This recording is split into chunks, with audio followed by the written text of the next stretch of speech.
이때 당시에 이 중동에서는 대리모 제도가 그렇게 흔한 일이었다고 얘기를 합니다. 이 대리모 제도의 대표적인 예가 야곱의 이야기 있지 않습니까? 그렇죠? 야곱이 아내가 4명을 얻게 된 이유가 있습니다. 첫 번째, 사랑했던 라헬을 결혼하기 위해서 7년 동안 열심히 수고하고 노력했는데 이 야곱의 장인이었던 라반이 야곱에게 라헬을 주지 않고 그 언니를 신부로 줬습니다. 그 언니가 아이를 낳고 또 더 야곱에게 사랑을 받기 위해서 자기 시녀인 종을 통해서 또 아들을 낳게 되었습니다.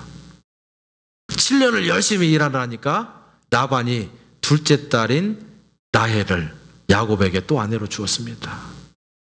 라헬도 시기가 막 발동해서 자기 여종을 또 아브라함에게 또 주었습니다. 4명이나 되는 부인이 그렇게 생기게 된 거예요.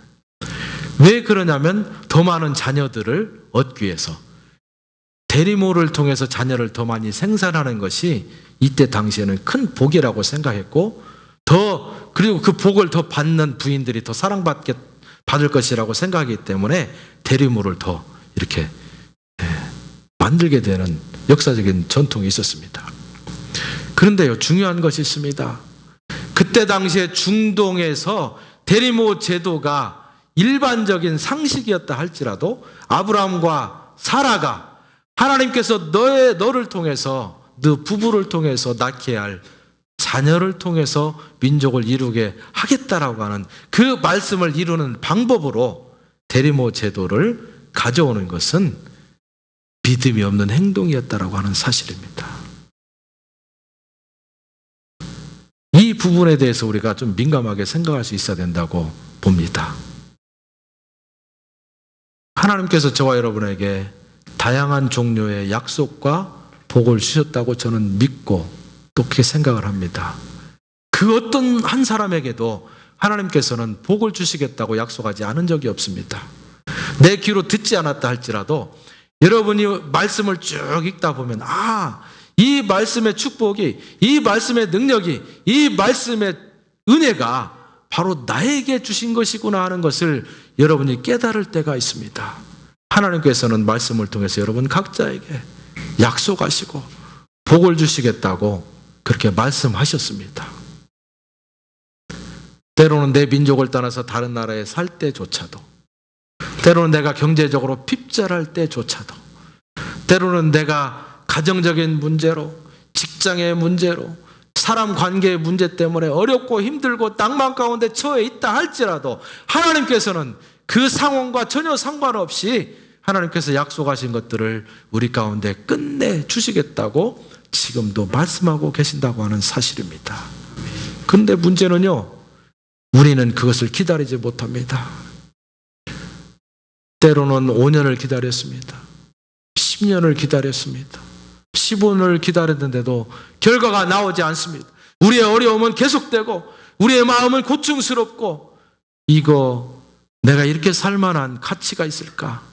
절망하고 낭만 가운데 처하고 힘들 때가 왜 없겠습니까? 그럴 때 우리 마음 가운데 드는 것이 무엇입니까? 내가 수고해야 되지 않을까? 내가 길쌈을 해야 되지 않을까? 라고 생각하는 부분들이 우리를 건들기 시작한다는 것입니다. 바로 사라의 마음 속에 그런 생각들이 들었습니다. 내가 무엇인가 해야 된다.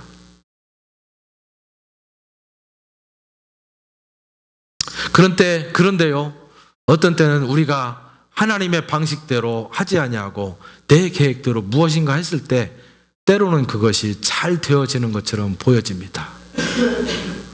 그러나 어떤 때는 그것을 내가 해보겠다고 나섰기 때문에 하나님의 방식대로 자연 순리대로 지나가는 것이 아니라 이것이 더 엉터리가 되고 꼬이고 복잡해져서 그 상황이 오히려 엉망진창이 되어지는 경우가 대단히 많습니다.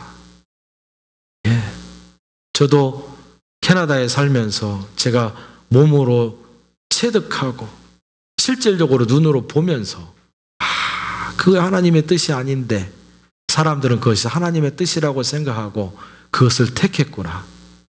그런데 불과 2, 3년이 안 되어서 그거 택한 그 자기의 수고와 길쌈과 노력 때문에 정말로 문인의 일이 잘 풀려지는 것이 아니라 더 어려운 가운데 스탁이 되는 많은 사람들을 제가 보게 되었습니다. 이제 4절에 보니까 아브라함이 하갈과 동침하였더니 하갈이 잉태하였다. 아주 간략한 성구로 이제 정리하고 있는 모습을 보게 됩니다.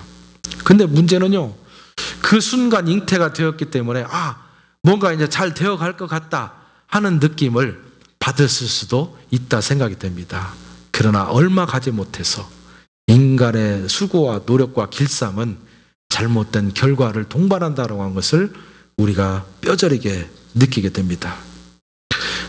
오늘 이 이야기를 읽는 우리는요, 이렇게 그 마음 가운데 하갈이 이 사라의 종이었던 여종이었던 하갈이 임신을 했을 때 그 마음에 어떤 생각이 들었을까?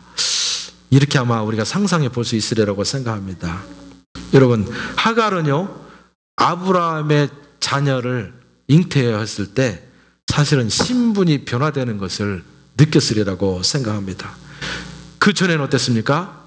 단순히 아브라함의 아내였던 사라의 여종에 불과했습니다. 종의 신분이었습니다. 그러나 아브라함의 아들을 하나 임신하고 보니까 자기 신분 상승을 확 높여버리는, 순간적으로 변화되게 하는 아브라함의 아내 자리가 내 자리가 아닌가라고 하는 생각을 갖게 되었을 거리라고 생각합니다. 그래서 그녀의 임신한 그 사실 자체가 나는 어쩌면 사라보다도 더 우월한 존재가 아닌가, 이렇게 그의 마음을 부추겼다고 생각이 되어집니다. 그래서 창세기 16장 4절에 보면 이렇게 말합니다. 그녀가, 여기서 그녀는 누구냐면 하갈입니다. 하갈이 자기의 잉태함을 깨닫고 그 여주인을 사라를 멸시한지라. 얼마 되지 않았습니다. 임신한 사실을 알게 된 것은 불과 2, 3개월 됐을 거라고 생각합니다.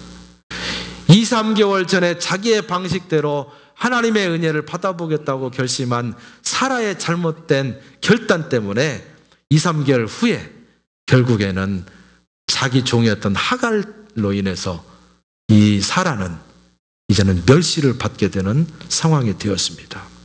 하갈이 어떻게 생각하겠습니까? 당신은 임신을 못했지만 나는 임신을 했다.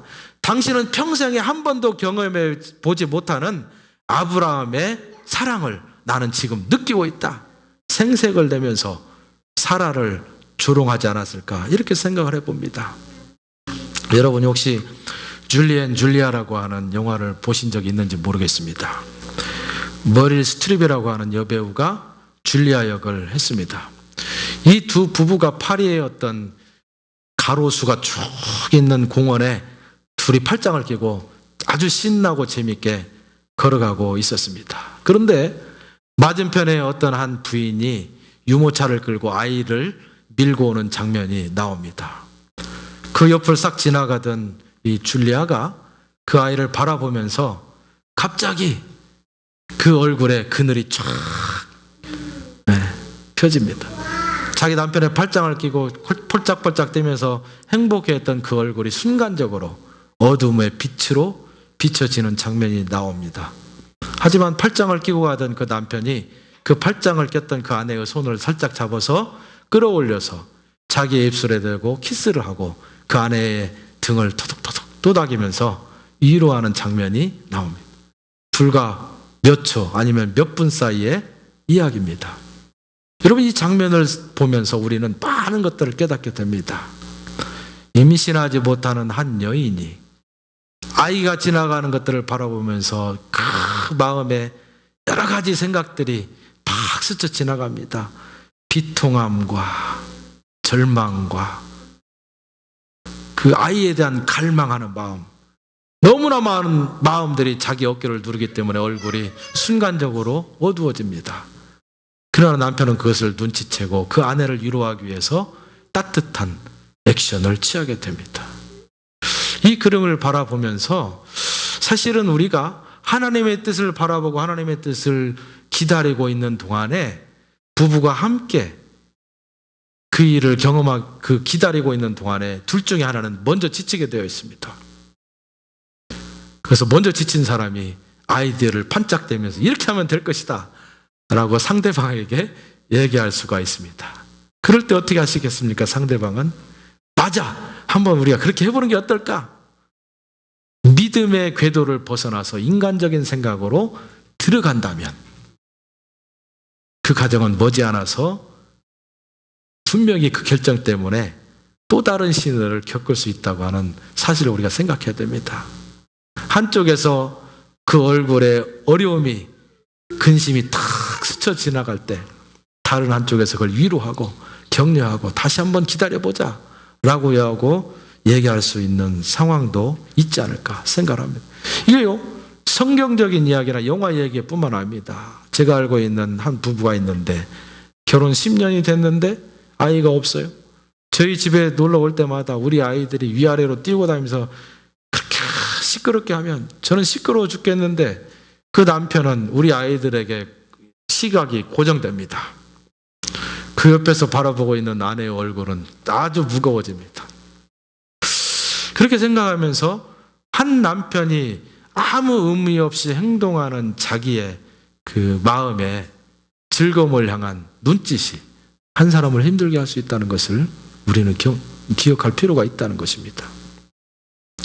여러분, 자식이 없다는 것을 생각나게 하는 그 미묘한 암시가 실질적으로 자식이 없는 사람의 마음의 감정을 건드릴 수 있다면 오늘 말씀에 나오는 뻔한 조롱을 받았을 때 사라의 마음은 어땠을까요?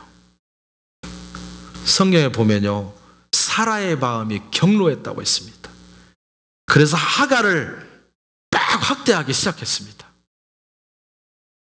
하갈은 임신했다는 사실로 뒤에 조용히 가서 사라를 마음을 막 북북북 긁고 있고, 사라는 자기가 그래도 주인이라고 하는 파워를 가지고 하갈을 못살게 굴기 시작했습니다. 이 이야기를 이렇게 쭉 보면요, 아브라함이나 사라나 하갈 다 무죄한 사람이 하나도 없습니다. 왜 그렇습니까? 하갈은 임신했다고 아주 무례하고 주인을 경시하는 행동을 하고 있습니다. 사라는 어떻습니까? 자기가 일을 꾸몄으면 꾹 참고 그냥 지나갈 수 있어야 되는데 무자비합니다. 내가 은혜를 주었으면 잘해야지, 그렇게 덤비면 되겠느냐 하고 힘들게 하고 막 아침마다 저녁까지 하갈을 괴롭혔습니다. 아브라함은 어떻습니까? 그 난리가 난 집을 바라보면서 은혜스러운 말을 했어야 되는데 소극적입니다.